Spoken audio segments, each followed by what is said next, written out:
Allah Subhanahu wa taala tunjukkan kepada Nabi kita Nabi Muhammad sallallahu alaihi wasallam, kalau manusia cukup mensedihkanmu, manusia menolak dakwahmu, manusia tidak menghargaimu, datanglah kepadaku, aku akan tunjukkan yang istimewa bagimu.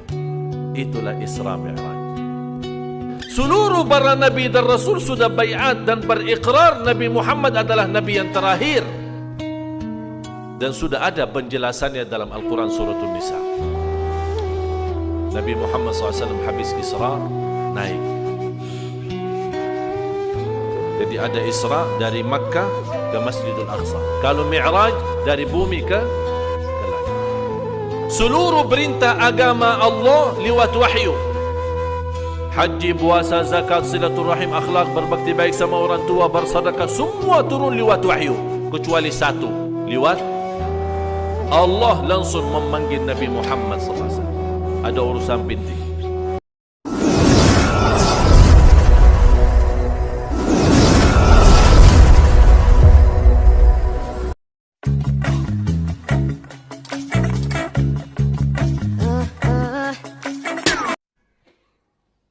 Di malam hari peristiwa Isra Mi'raj. Ini masih hati Rasulullah belum sempurna kehilangan sedihnya. Karena Rasul memfikirkan ahlu Taif yang telah dilembar. Rasul memfikirkan banyak umatnya yang membutuhkan dakwahnya. Allah Subhanahu wa taala tunjukkan kepada Nabi kita Nabi Muhammad sallallahu alaihi wasallam, kalau manusia cukup mensedihkanmu, manusia menolak dakwahmu, manusia tidak menghargaimu, datanglah kepadaku, aku akan tunjukkan yang istimewa bagimu. Itulah Isra Mi'raj. Berangkat naik sebuah binatang yang dinamakan Al-Buraq. Setiap langkah sepanjang mata melihat. Perjalanan Quraisy 1 bulan ke Masjidul Aqsa, 1 bulan balik lagi 2 bulan. Rasulullah berjalan Isra Mi'raj. Di antara riwayat Isra Mi'raj, pulang lagi ke Makkah, tempat tidurnya masih hangat. Kalau kita baru bangun tidur, kasur tidur kan masih hangat kan? Ini yang membuat kita karena hangatnya kasur tidur susah bangun subuh. Nikmat, enak, bila mau bangun. Tidak lama, 5 menit, 10 menit kita balik lagi, kasur kita sudah dingin. Tapi coba bayangkan, Isra Mi'raj sampai ke langit yang ke-7. Pulang lagi, kasur tidur masih hangat. Karena kalau Allah kun fayakun, tidak bagi waktu. Tidak ada waktu. Tidak bagi menit, tidak bagi, tidak ada. Rasul Isra. Sampai di Makkah, sampai di Masjidul Aqsa, ditunggu-tunggu di sana para Nabi dan Rasul. Sebagaimana firman Allah Subhanahu wa taala di surat An-Nisa, wa idh akhadha Allahu mitsaqan nabiyyin lama ataitukum min kitabin wa hikmah thumma ja'akum rasulun musaddiqun lima ma'akum thumma ja'akum. Kapan datang Rasul kepada para Nabi dan Rasul? Waktu Isra Mi'raj.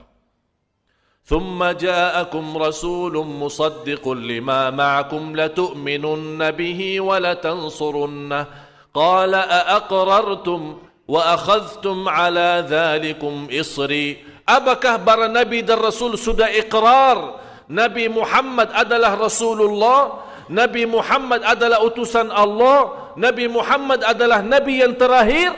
Mereka sudah ikrar. Jawabannya para Nabi dan Rasul, qalu aqrarna qala wa ana ma'akum minasy syahidin. Allah jadi saksi. Ditunggu-tunggu di sana para Nabi dan Rasul, 124.000 Nabi, 313 Rasul. 124.000 Nabi, 313 Rasul. Ini jumlah seluruh Nabi dan Rasul. Allah sebagian para Nabi dan Rasul Allah menceritakan, sebagaimana di dalam Al-Quran ada 25 Nabi dan Rasul. Ada banyak yang Allah hanya ceritakan singkatnya saja tanpa diberikan nama nabinya. Dan ada cerita umat dan Nabi dan Rasul yang Allah tidak pernah menceritakan.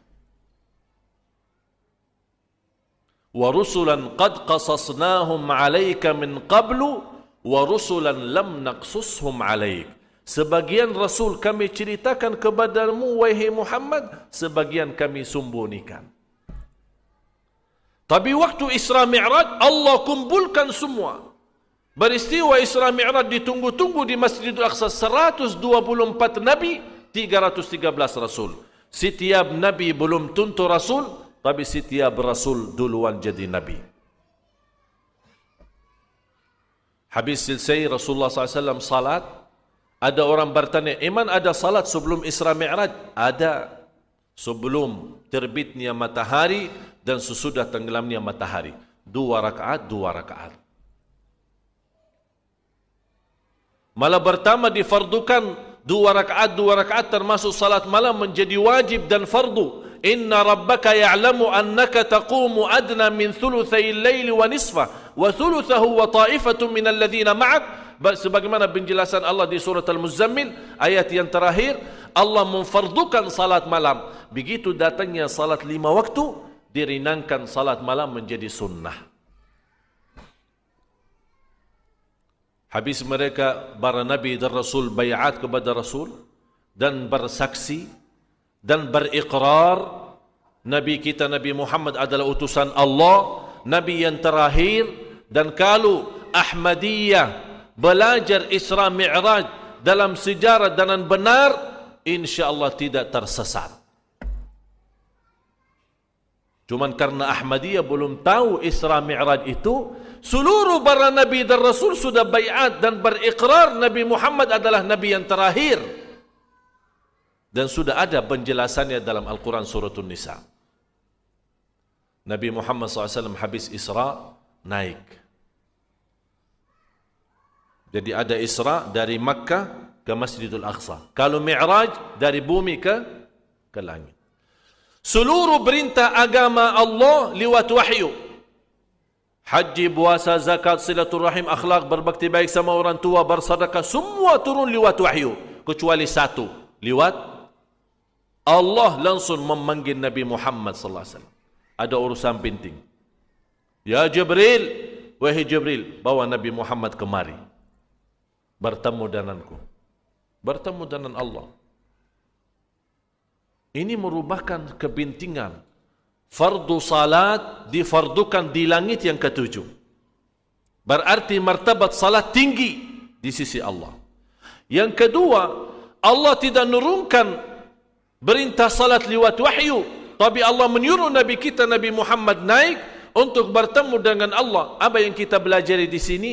Kalau ada orang di antara umat Islam yang ingin bertemu dengan Allah, salat. Karena salat tidak baki lewat siapa-siapa. Bisa kita bertemu dengan seorang ulama, seorang salih, atau seorang habib. Tolong habib doakan. Boleh kan? Ya minta didoakan sama orang salih. Tolong habib doakan. Tapi tidak bisa kita berkata, tolong habib salatkan. Kok habib salatkan? Artinya boleh seorang mewakili kita salat, saya hari ini malas, antum aja salatkan. Tidak bisa. Oleh karena itu, hargailah salat dan jagalah salat sebelum disalati. Kalau tidak mau salat, nanti disalati. Malah menurut ulama, sebagian besar ulama Ahlus Sunnah, seorang Muslim yang dikenal di satu tempat, orang itu tidak pernah salat. Disaksikan oleh banyak orang, ini orang tidak pernah salat. Dia Muslim, tapi tidak pernah salat. Kalau dia meninggal dunia, tidak boleh dimandikan, tidak boleh disalati, tidak boleh dimasukkan masjid, dan tidak boleh dikuburkan di kuburan umat Islam. Karena dia bukan Muslim lagi. Coba lihat saking pentingnya salat. Tapi dalam syarat sudah disaksikan oleh banyak orang, ini orang tidak salat sama sekali. Tidak salat jamaah dan tidak salat sendiri. Sendiri pun tidak salat. Nabi Muhammad sallallahu alaihi wasallam waktu Mi'raj bertemu di langit yang pertama Nabi Adam. Kata Rasulullah, oh tinggi amat Nabi Adam ini. 70 meter. Dan di hadis yang sahih, ahli surga nanti kalau masuk surga, semua rata-rata tingginya seperti tinggi Nabi Adam. Jadi bapak ibu nanti jadi tinggi. Dan dalam sejarah, sejak Nabi Adam, manusia mulai dari situ berkurang tinggiannya. Berturun, turun sampai sekarang. Saya dah tahu nanti kapan. Jadi orang Indonesia sebendek apa saya dah tahu.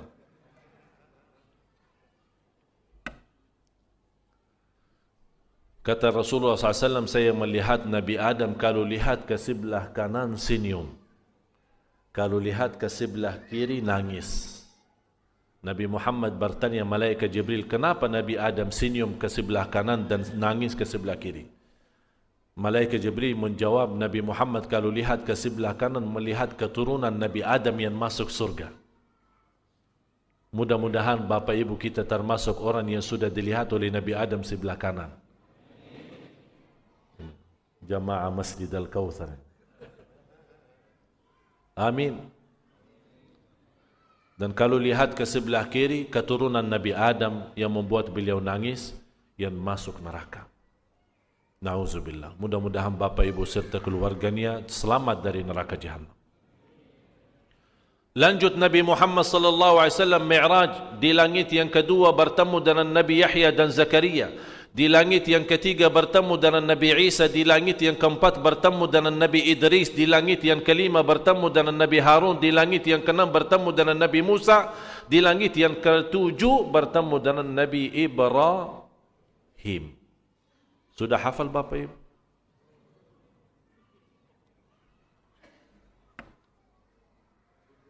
Di langit yang pertama Nabi Adam. Yang kedua Nabi Yahya dan Zakaria. Yang ketiga Nabi Isa. Yang keempat Nabi Idris. Ada riwayat di yang ketiga Nabi Isa dan Nabi Yusuf.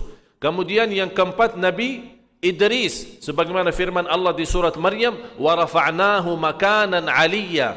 Yang kelima Nabi Harun. Yang keenam Nabi Musa. Yang ketujuh Nabi Ibrahim. Kata Rasulullah SAW, saya melihat Nabi Ibrahim bersandar di Baitul Ma'mur. Kata ulama, Al-Baitul Ma'mur adalah Ka'bah langit.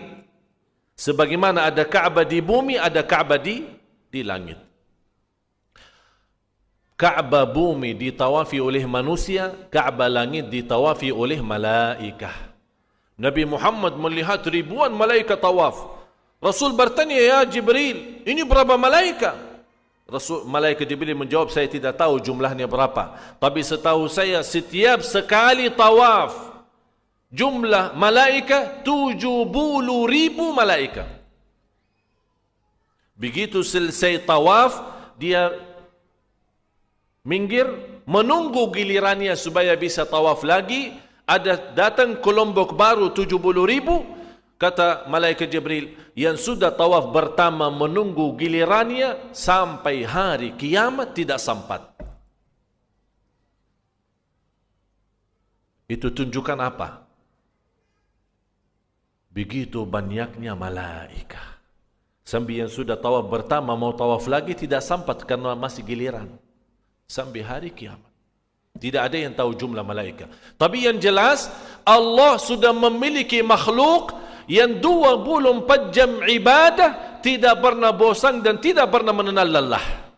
Manusia yang ibadahnya hanya sederhana dan singkat malah sombong sama Allah Subhanahu wa taala. Wala haula wala quwwata illa billah.